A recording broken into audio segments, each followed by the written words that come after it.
ادب میں سادگی سے کیا مراد ہے؟ انگریزی زبان میں سادگی کو سمپلسٹی کہتے ہیں۔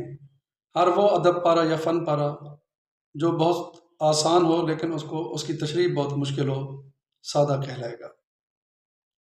سادگی مطلق یا متعین چیز نہیں ہوتی، بلکہ یہ ایک اضافی چیز ہے، ریلیٹو ہے۔ سادگی کے تصور کو سمجھنے کے لیے ہمیں اس کے متضاد یعنی ملمہ کاری اور تصنع کو سمجھنا انتہائی ضروری ہے۔ ہر فن پارے کے اندر ایک فنکشنل ڈیکوریشن ہوتی ہے۔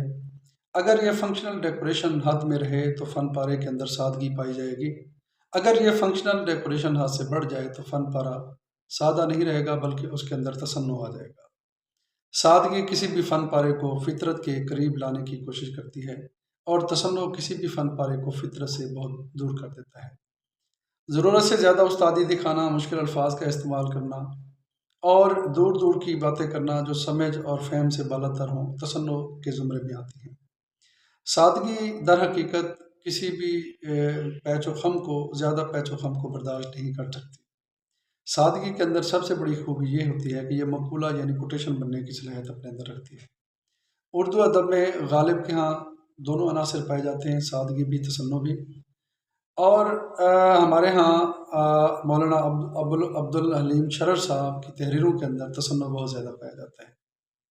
تو سادگی یا سمپلسٹی فن پارے کی عظمت کی نشاندہی کرتی ہے، اور تصنع کسی بھی فن پارے کو اس کی عظمت سے گرانے میں اہم کردار ادا کرتا ہے۔